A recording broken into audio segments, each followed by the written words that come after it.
చిన్న అబ్బాయి డిప్లొమా చేసిండు, పెద్ద అబ్బాయి ఐటీ చేసిండు, మా పాప ఇంటర్ చేసింది. యాక్చువల్ మా చిన్న కొడుకే మాకు ఇంటి ఆధారం ఉండే, మంచి హెల్పింగ్ నేచరు, మంచి గైడెన్స్ ఉండే. ఆయనకు పవర్ డిపార్ట్మెంట్ లో టీఎస్పీఎల్ దాంట్లో ఇంటర్ సెలక్షన్ అయ్యిండు, ఎగ్జామ్ రాసి పాస్ అయ్యిండు. 2 months అయితే జాబ్ ఎక్కాలి, యాక్సిడెంట్ చచ్చిపోయాను, బైక్ యాక్సిడెంట్. అప్పటి నుంచి మాది చాలా ప్రాబ్లం క్రిటికల్ అయిపోయింది. పిల్లలను ఎంత కష్టపడి చదివించుకున్నామో ఇప్పుడు అంత ఎఫెక్ట్ అయిపోయింది. మా బాబు యాక్సిడెంట్ అయిన నుంచి మా అమ్మాయి కొంచెం ప్రాబ్లం ఉన్నారు, మా అబ్బాయి కూడా ప్రాబ్లమ్స్ అంత క్రియేట్ కాలేరు.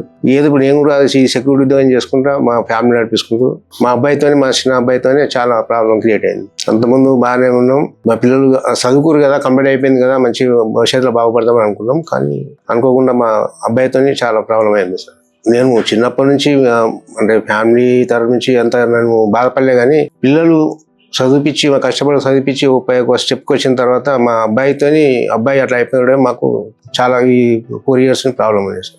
నాకు 2 years బ్యాక్ నాకు హెల్త్ ప్రాబ్లం ఉండే, ఈ పెరాలిసిస్ కొంచెం ప్రాబ్లం ఉండే. రిపోర్ట్ చూసి కొంచెం ధైర్యం చెప్పింది, ఏం కాదని చెప్పేసి నేను 1 month లోపలనే క్రియేట్ అయ్యాను.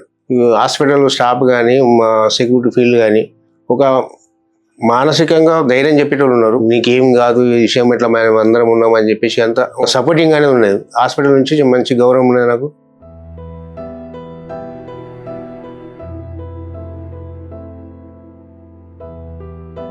అలాంటి తల్లిదండ్రులను కోరుకునేది ఏంటంటే మనం చేసే ప్రయత్నం మనం చేసుకుంటూ పోతున్నాం, మన పిల్లల భవిష్యత్తు మనం బాగుపడాలని. నేను కోరుకునేది ఏంటంటే మనం ఏది జరిగినా కూడా మనం దిగజారిపోతే మిగతా వాళ్ళు ఆగమైతేనేమని చెప్పేసి మనం ముందుకు పోయి మనం ఇంకా ఉన్న పిల్లలైనా కానీ మన ఫ్యామిలీ కానీ సపోర్టింగ్ ఉండి మనం ముందుకు చేసుకుపోవాలని చెప్పి మనమే దిగజారిపోతుంటే ఇంకా మన ఫ్యామిలీ మనం ఇంకా దిగజారిపోతుందని నా ఉద్దేశం. ప్రతి తల్లిదండ్రులు అర్థం చేసుకోవాల్సిందే కోరుతుంది. నేను ప్రస్తుతానికైనా కూడా నేను నా ఫ్యామిలీ ఎంత ప్రాబ్లంలు ఉన్నా ఏది ఉన్నా మాత్రం నేను కష్టం చేసుకుంటూ నా ఫ్యామిలీకి ధైర్యం చెప్పుకుంటూ మనకంటూ ముందు ఏదైనా మనకు మంచి రోజులు వస్తాయని చెప్పేసి కోరుకుంటున్నాను.